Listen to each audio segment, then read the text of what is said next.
Friend, स्वागत है आप लोग का जय हिंद क्लासेस में। जी हाँ दोस्तों, जय हिंद क्लासेस में आप लोग का स्वागत है।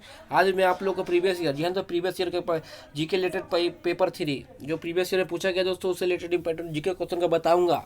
इसका पीडीएफ आपको टेलीग्राम चैनल पर मिल जाएगा, जहाँ से आप आसानी से डाउनलोड कर सकते हैं। टेलीग्राम चैनल का लिंक आपको डिस्क्रिप्शन बॉक्स पर दे दिया जाएगा।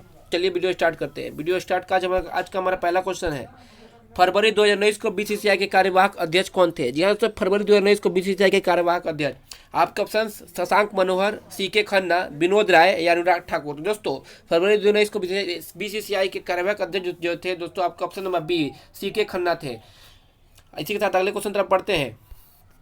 किस पाकिस्तानी जनरल ने वर्ष 1999 में अपने देश में सैन्य शासन लागू किया था? जी हाँ तो किस पाकिस्तानी जनरल ने वर्ष 1999 में अपने देश में सैन्य शासन लागू किया था? तो दोस्तों, पाकिस्तानी जनरल परवेज मुशर्रफ। जी हाँ दोस्तों, परवेज मुशर्रफ ने 1999 में पाकिस्तान में सैन्य शासन, मिलिट्री शासन लगाया था। इसी के साथ अगले क्वेश्चन तरफ बढ़ते हैं दोस्तों।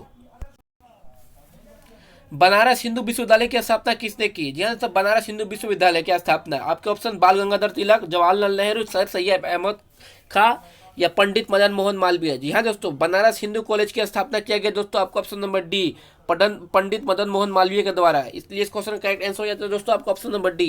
इसी के साथ अगले क्वेश्चन तरफ बढ़ते हैं। हमारा आज का अगला क्वेश्चन है, एजी एक महंगी नर्म सफेद और चमकदार धातु है जिसे आमतौर पर खाली स्थान के रूप में जाना जाता है। जी हाँ दोस्तों, एजी एक सूत्र है। जी हाँ दोस्तों, एजी एक धातु का सूत्र है जिसका नाम वह उसका संपूर्ण नाम क्या है? आपका ऑप्शन एल्युमिनियम, निकेल, पारा या चांदी। दोस्तों, एजी जो जिसका सूत्र है दोस्तों, आपका ऑप्शन नंबर डी चांदी का सूत्र एजी है। यह महंगी नर्म सफेद चमकदार धातु होती है। इसी के साथ अगले क्वेश्चन तरफ बढ़ते हैं। निम्नलिखित में से कौन हिंदुस्तानी शास्त्रीय संगीत के प्रसिद्ध गायक है? जी हाँ दोस्तों, हिंदुस्तानी शास्त्रीय संगीत की प्रसिद्ध गायक आपके ऑप्शन शुभा मुद्गल, पूर्णिमा शर्मा, रीता गांगुली या नैना देवी। तो दोस्तों, इस क्वेश्चन का करेक्ट आंसर है दोस्तों, आपका ऑप्शन नंबर ए शुभा मुद्गल, हिंदुस्तानी शास्त्रीय नृत्य दोस्तों हिंदुस्तानी शास्त्रीय संगीत के प्रसिद्ध गायक है। बढ़ते हैं इसी के साथ अगले क्वेश्चन तरफ। किसी निश्चित निर्णय या कानून को रोकने के लिए व्यक्ति, पार्टी या राष्ट्र के अधिकार को कहा जाता है? जी हाँ दोस्तों, किसी कानून को रोकने के लिए अर्थात बंद करने के लिए उस कानून को क्या जो राष्ट्र के अधिकार जो अधिकार था उसको क्या कहा जाता है दोस्तों? आवाज कहा जाता है दोस्तों, आपको ऑप्शन नंबर सी वीटो। यहाँ दोस्तों, वीटो ही किसी निश्चित कानून को या पार्टी को राष्ट्र के मतलब कानून को रोकने के लिए अधिकार को कहा जाता है दोस्तों, आपको ऑप्शन नंबर सी वीटो। इसको करेक्ट आंसर दोस्त है। इसी के साथ अगले क्वेश्चन तरफ बढ़ते हैं। सोडियम हाइड्रोक्साइड का उपयोग नहीं किया जाता है। जी हाँ दोस्तों, सोडियम हाइड्रोक्साइड का उपयोग नहीं किया जाता है। आपके ऑप्शन साबुन बनाने में, समाचार पत्र बनाने में, धातु का क्षय होने में या अचार बनाने में। दोस्तों, सोडियम हाइड्रोक्साइड यह केमिकल दोस्तों जिसका उपयोग अचार बनाने में नहीं किया जाता है। दोस्तों, अचार बनाने में सोडियम हाइड्रोक्साइड का उपयोग नहीं किया जाता है। इसके साथ अगले क्वेश्चन तरफ बढ़ते हैं। खाली स्थान ने 2006 में पाकिस्तान के विरुद्ध मैच के पहले ही ओवर में हैट्रिक अर्थात 3 विकेट ली थी।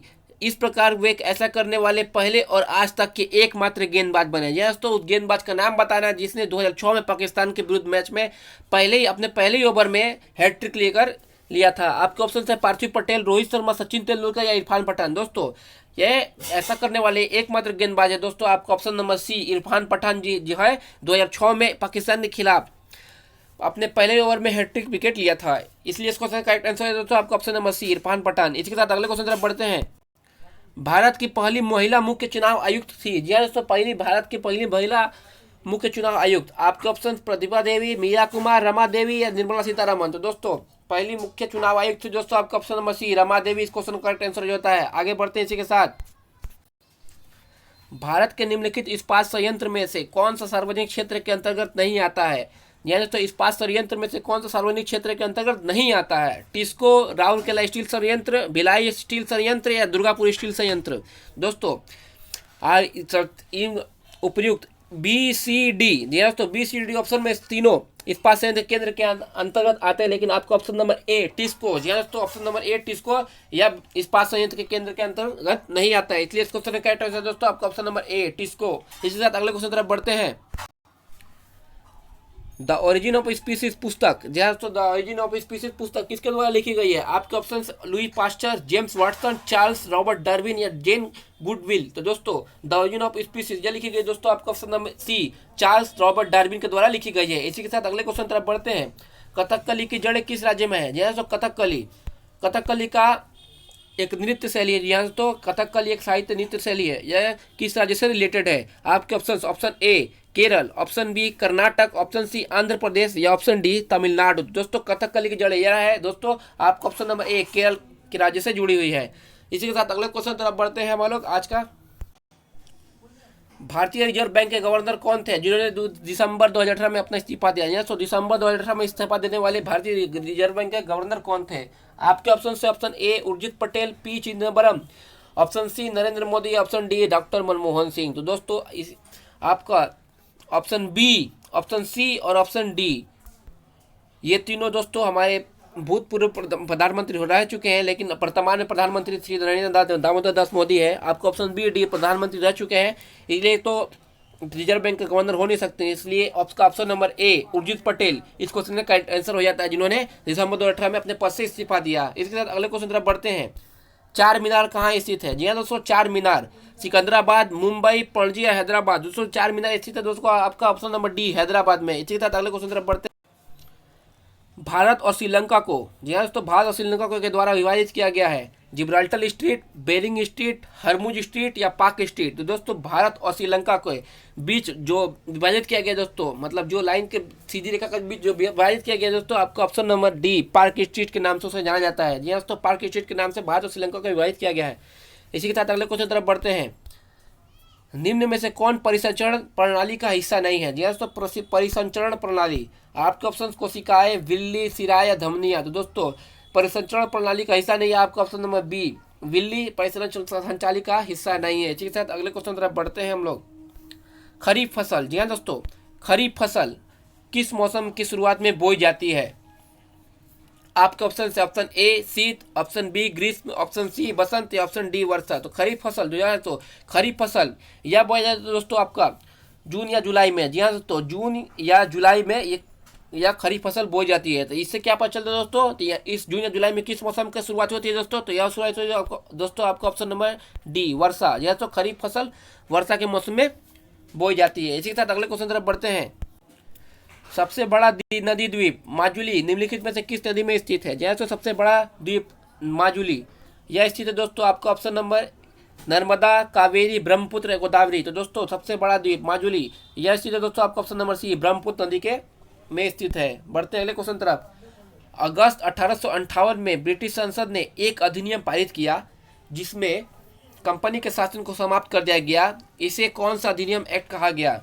आपके ऑप्शन भारत सरकार अधिनियम, भारत न्यास अधिनियम, काजिस अधिनियम या फोर्ट विलियम एक्ट। तो दोस्तों यह कहा गया दोस्तों, आपका ऑप्शन नंबर ए भारत सरकार अधिनियम के यह नाम दिया गया। इसी के साथ अब बढ़ते हैं अगले क्वेश्चन तरफ।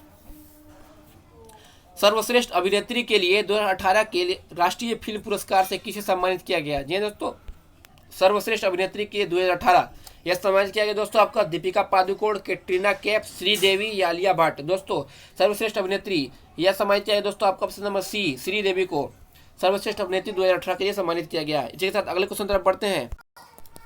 2020 ओलंपिक खेल कहाँ आयोजित किए जाएंगे? जी दोस्तों आयोजित कर दिए गए हैं, ये प्रीवियस ईयर का पूछा गया है दोस्तों, इसलिए जाएंगे लिखा हुआ है। आपका option A Tokyo, option B Rio de Janeiro, option C Paris या ऑप्शन डी बीजिंग। दोस्तों 2020 का ओलंपिक खेल यह अभी हाल ही में हुआ दोस्तों, कहाँ हुआ दोस्तों?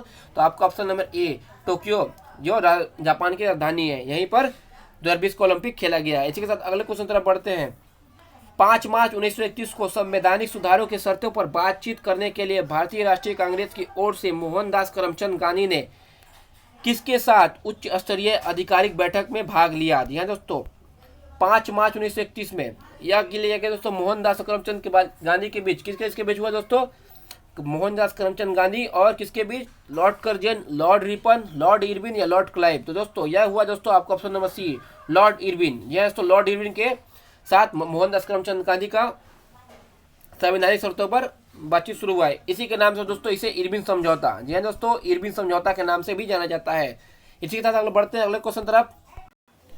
नीली क्रांति किससे संबंधित है? जी हाँ दोस्तों, नीली क्रांति संबंधित है जूट उत्पादन से, नील उत्पादन से, कृषि से या मछली उत्पादन से। दोस्तों नीली क्रांति यह संबंधित दोस्तों, आपका ऑप्शन नंबर डी मछली उत्पादन से। इस क्वेश्चन करेक्ट आंसर हो जाता है। इसी के साथ बढ़ते हैं अगले क्वेश्चन तरफ।